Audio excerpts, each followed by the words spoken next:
Good morning. Hi, I'm Kristin Omdahl, and welcome back to Create, Share, Inspire podcast. This is episode 311. We're here live in Southwest Florida, waiting on the sun to rise over the buildings and the trees to the east. And this is the Gulf of Mexico behind me. It has a bizarre turquoise cast to it this morning, especially in that area, so I can't wait to turn the camera around and show you. I don't know if you can see it right here, but there's some strange reflection from the sky and the clouds that's giving it quite a blue turquoise cast. Good morning, Ruthie. Thanks for joining live. In fact, I'm going to turn the camera around quickly here, just in case we miss it when the sun's coming up. Can you see how incredibly blue and turquoise the water is? It's just a little more than normal and really exciting. That beautiful peachy golden cast on the horizon down there is so pretty too. But the water is looking more blue than normal today, and I just thought that that was so gorgeous. Hi Lisa, thanks for joining live. Good morning, Grace. Hi Nikki, hi Lily, thanks for being here. Hi Julie, yes they are intense colors. Hi Jane, Grace, Ronnie, thanks for joining live. Yes Ruthie, there's a little chop on the water this morning, not too bad, but sounds good nonetheless, right? Good morning, Barbara and Sunshine, Melissa, thanks for joining live. Hi, Sherry, thanks for being here.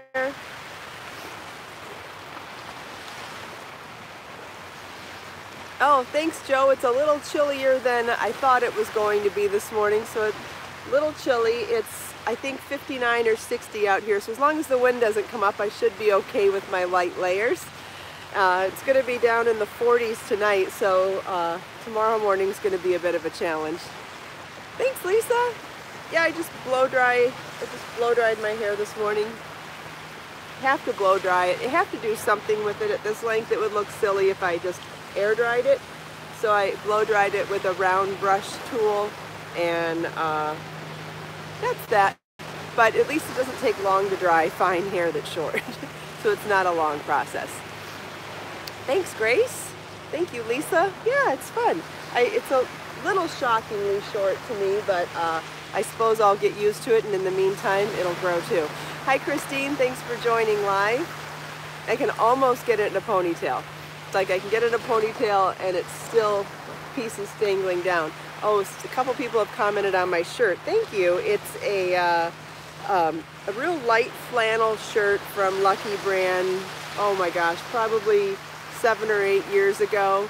But it has really beautiful colors in the plaid.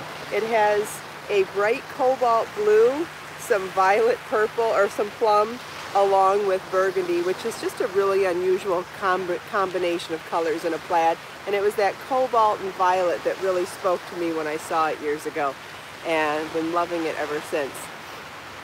Hi Christine, I think I said hi to you, I'm not sure. Patricia's here. Hi Patricia, thanks for joining live. I made a lot of progress on my project last night. I've got my edging almost done around the whole thing, so now it's just a little bit of sleeve edging left to do, and then I'll be able to finish this project.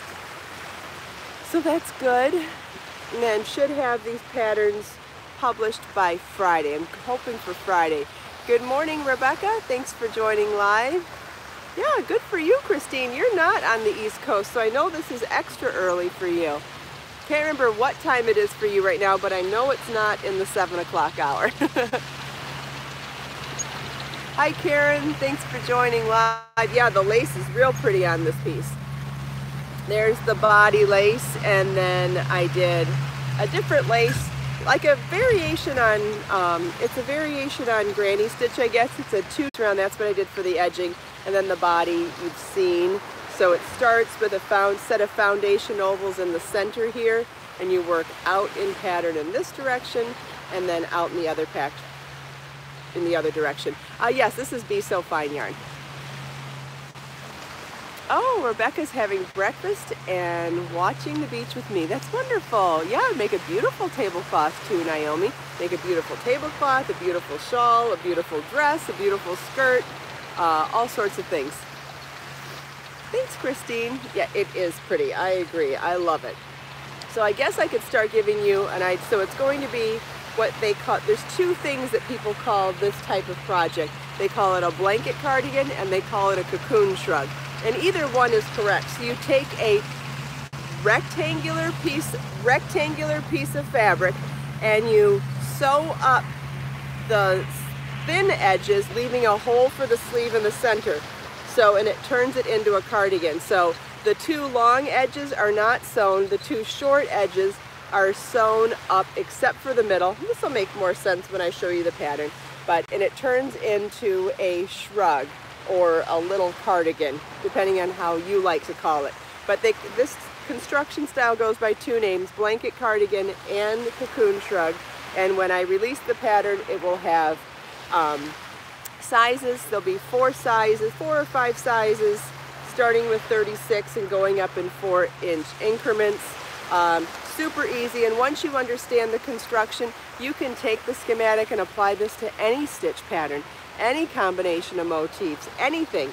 It's a really, really, really simple construction. In fact, if you have scarves laying around that you don't know what to do with, you could fold them up and turn them into a shrug with this concept. So lots of ways that you could really learn from this pattern. Thanks, Lisa. It won't fit over what I have on right now, so I'm not going to demonstrate that. But on the day that the patterns are released, I will bring them with me to the podcast and wear something appropriate for trying on all the shrugs. I'm so glad, Grace. I'm so happy to be able to teach everybody. It's a great platform for that. Yeah, shrugs are so great for layering pieces, and you can put them on over anything. Yeah, so great. Great for layering pieces, for just flat being complementary to all sorts of figures, covering up things, or just making a little more visual interest in an outfit. Not to mention that they can be a warmth layering piece as well.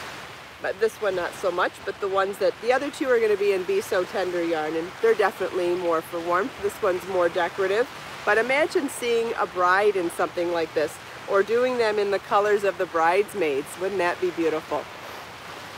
Oh, leggings and jeans and a long tank top up underneath? Absolutely. How do I keep my hands healthy?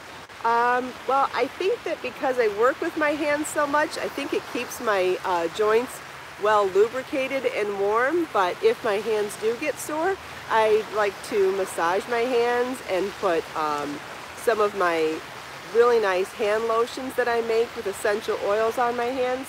I also like to, stretch them out.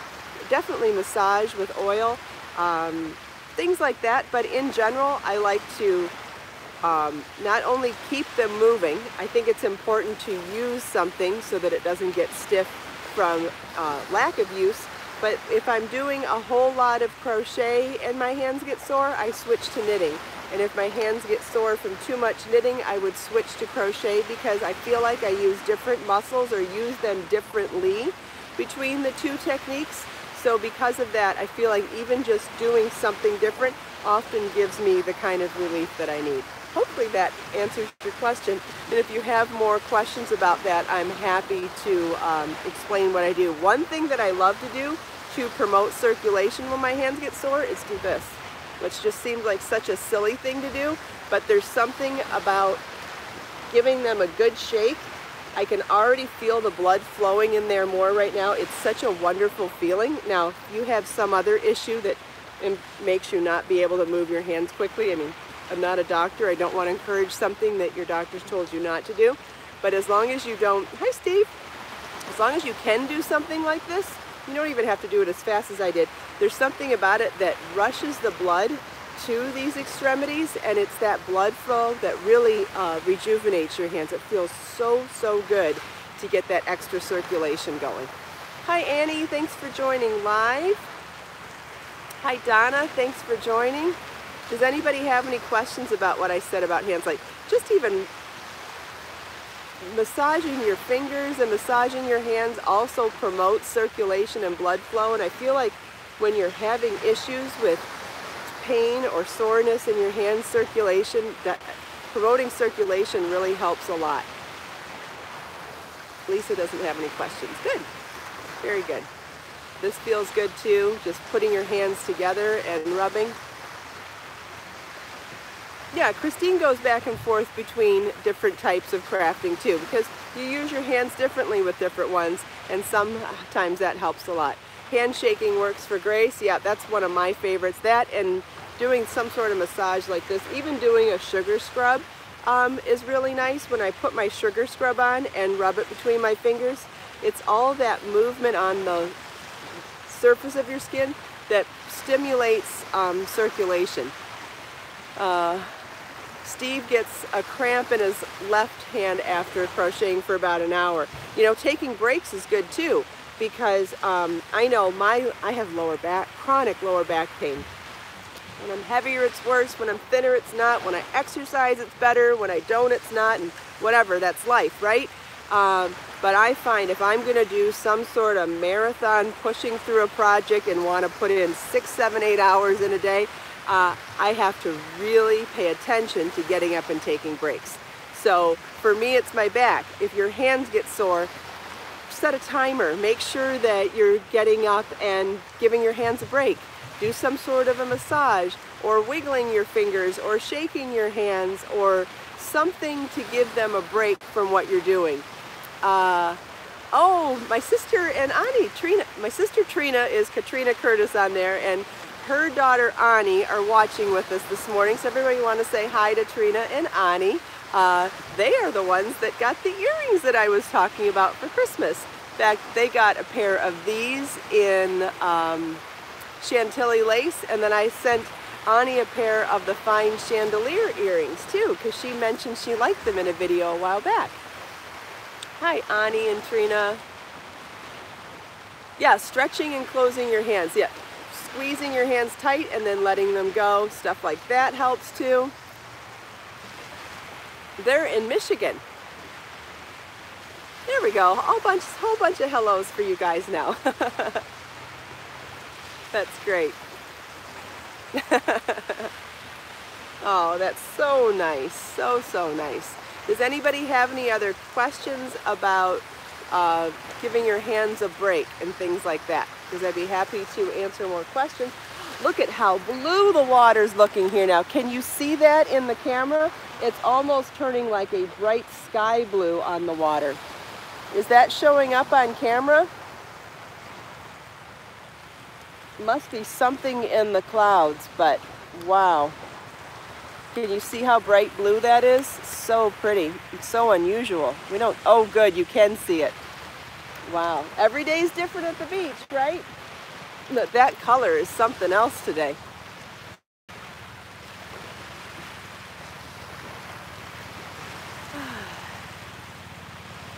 Oh, Jill's in Naples right now. Awesome. Welcome. Unfortunately, it's going to get cold tomorrow. We're going to have 40 degrees tomorrow morning. Who knows what I'll be wearing at the beach? I think it's still going into the 70s or 80s during the day though, so should be okay. Yes, Lisa, it does look like a yarn color. Oh, you know what it looks like is Sky's the Limit, the color that I dyed in Be So Sporty yarn, in Be So Sporty Bling. Oh, Ani likes my hair. Thanks, honey. Thank you. I got 6 inches cut off this week. Annie wants to know if you can use a sugar scrub in a manicure. I'm not sure what that means. Yeah, you could certainly use it in a manicure as long as you get the oils off your fingernails before you start doing polish. But yeah, it's good for your hands and your cuticles otherwise.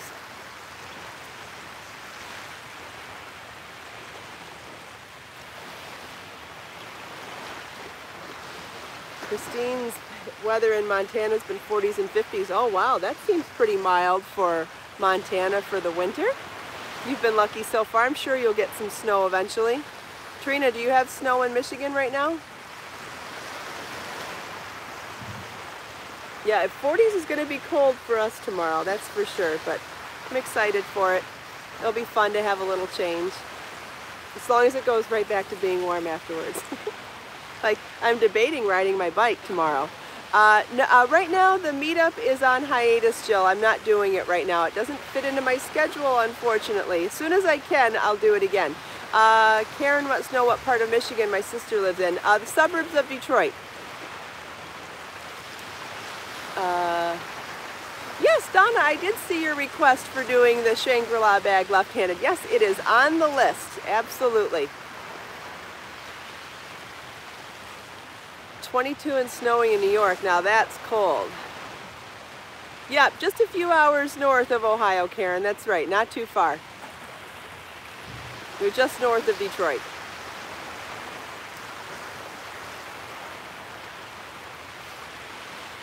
Got lots of birds down here this morning too. Oh, we have a couple hit it right here with me. Hi Dee, thanks for joining live.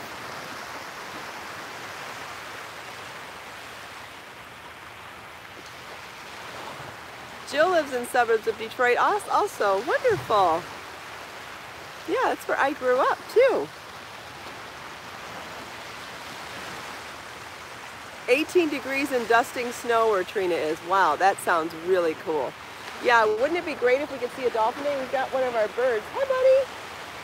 You coming to say hi? No, I'm not coming to say hi.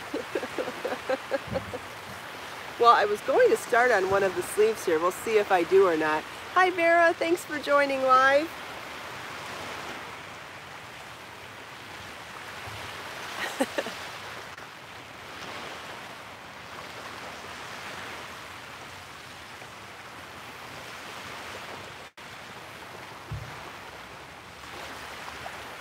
Hi Tina, thanks for joining live.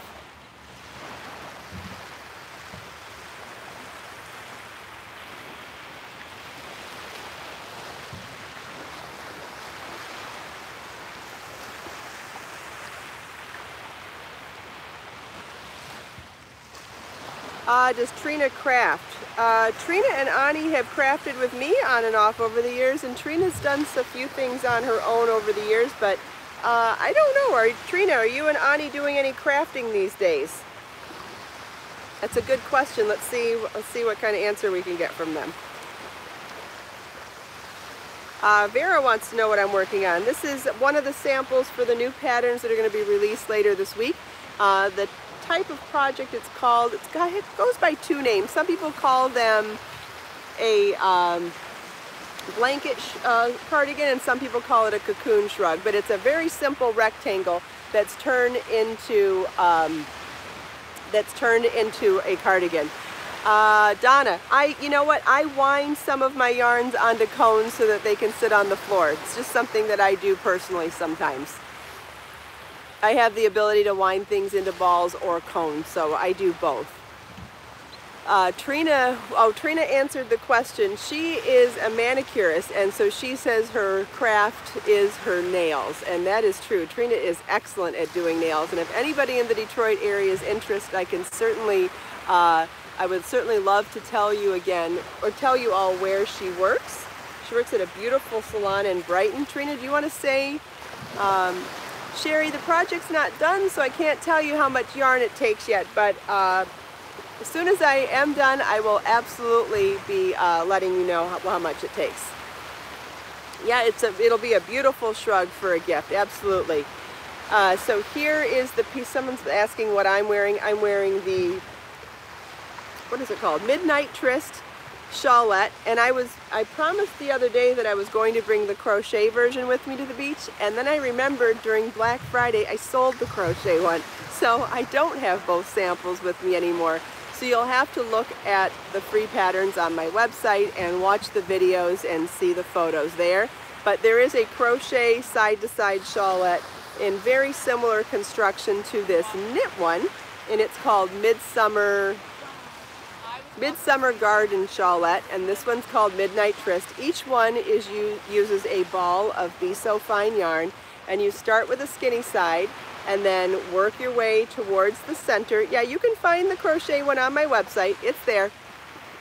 And then you work your way increasing towards the center and then decreasing towards the other side. And the other component to the construction of this that's similar in the knit and crochet one is that they both simultaneously work on the body and the edging at the same time. The crochet one has written instructions, video tutorials, crochet charts, and the knit one has crochet charts, video tutorials and written instructions.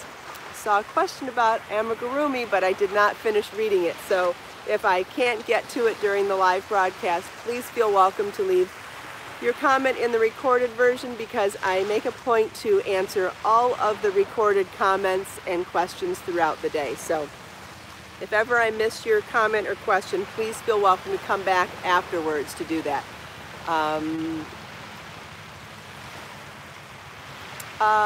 Dee's working on plaid. Is knitting or crochet plaid? They're both fun to do. Christine's done the crochet pattern of this. It is fun to make, I agree. It's fun because you work in multiple directions. Sandra wanted to know how to say amigurumi. Okay, then I did answer your question. That's awesome. Thanks, Christine. So obviously you can wear this as a shawl and wear it over your shoulders. But one of the things that I like to do with shawls and shawlettes in the winter time, which is just an added bonus, is to wrap them a couple of times around your neck. And when you're using a fine, delicate yarn like Be So Fine with bamboo, you have the ability to have gorgeous drape in your project, which really lends itself to draping and wrapping a couple times to make cowls. Sans made a baby dress, matching booties, and something else. That's wonderful. Yeah, baby stuff's a lot of fun to make. So you can see you can turn this into a cowl. So in the summer or warmer months you can wear it as a shawl, and then in the winter you can wear it as a cowl. Oh, thanks, Donna. Who doesn't like hearing that they look younger? Awesome, thank you. Nikki's working on her second Shangri-La bag. That's awesome. Good for you.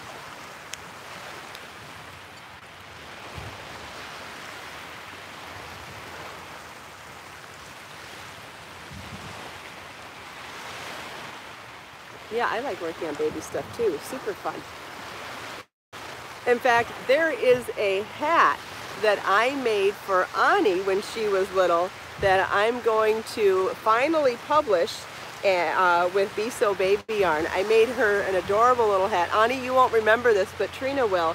When they lived in Arizona and Marlon and I went to visit them, I made her this super cute little hat that was done with half double crochet through the back loop in rows, where you wrap the whole thing around and sew it and cinch the top. So real simple, not working in the round. But then I took two flower motifs and sewed each one to the side of the hat like ear warmers, and then added ties at the bottom. She was so cute in it. Oh my God, we love that hat. She does remember. Oh, Ani, I'm so glad you remember. So Ani, you know we're gonna name that hat pattern after you, right? I have named a few patterns after Ani over the years. There is a belt named after Ani in the finer edge. I feel like there might be something else too, but you know, back then we were calling you Princess Ka. Do you remember that, Trina? And I had debated calling the hat that once I finally published it. But we'll see. We might call it Annika's hat too. Christine's making a baby blanket for someone having a boy. Wonderful. Now the hat's really simple to make, so I think it'll be a really fun project for lots of people. We will, I'll have it in a bunch of sizes, starting with newborn, and oh, it's the flower motifs as ears, as these ear warmers that just, oh, heartwarming. Jane remembers the belt that I'm talking about. Yeah, the Ani belt in my book, The Finer Edge. Yep, that's the one.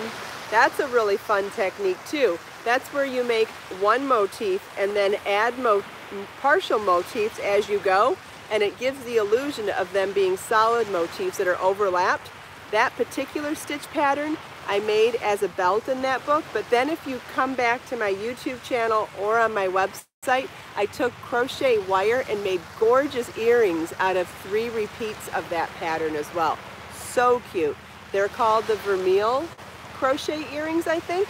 But if you go to my YouTube channel and look up crochet earrings, they'll pop right up because I've only got a few videos so far. More coming soon though. I'm super duper inspired by my new lamp. You know that lamp I showed yesterday with the magnifying lamp on it? I'm really inspired to go really fine gauge with Be So Fine yarn and like a bee hook, and making some really intricate jewelry patterns with beads. But the only way I can do it is with that lamp, which is kind of awesome because it's something I would never consider doing without a magnifying lamp. But now that I have one that's so handy and can sit right over my lap at my desk, I'm going to do some really gorgeous earrings with it, and I'm super excited about that. But in the meantime, there's only a few crochet earring patterns on my YouTube channel. So if you search crochet earrings, the vermeil earrings will pop right up, and they are gorgeous. You could do them in wire like I did in the video, or you could do them in Be So Fine yarn and beads and just stiffen them afterwards. In fact, I might do that. I think I'm going to do that because that would be gorgeous. Hi Christopher, thanks for joining live. I think I saw another new person, but I missed it because maybe Sherry. Hi Sherry, thanks for joining live.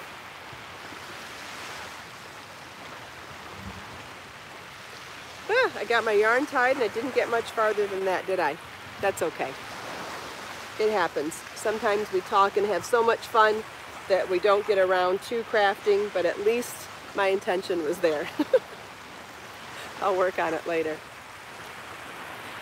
Jane made bracelets from that pattern. Wonderful. Yeah, did you put a button on one side? That's what I was planning to do, is maybe taking one of my gorgeous check glass buttons and adding it to that stitch pattern for a bracelet. That would be so pretty.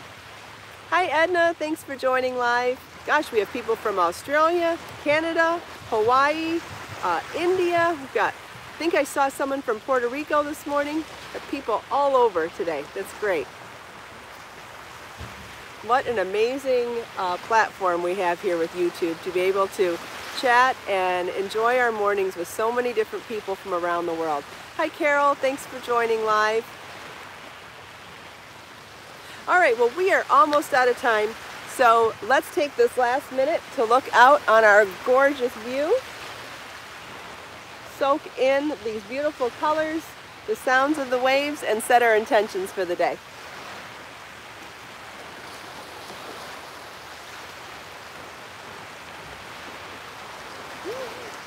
We have a dolphin. I'm pretty sure that's a dolphin. I saw, if it's not a dolphin, it's a stingray. It's something with a flipper. Straight ahead, or straight where my hand is pointing. Gosh, I hope it works. There it is. You see him? I'm going to flip the camera around so I can make sure you see him. We've got a dolphin. All right, we're not saying goodbye just yet. Let's look at the dolphin first. Did anybody see him so far? Was he on camera? Did everybody see the dolphin?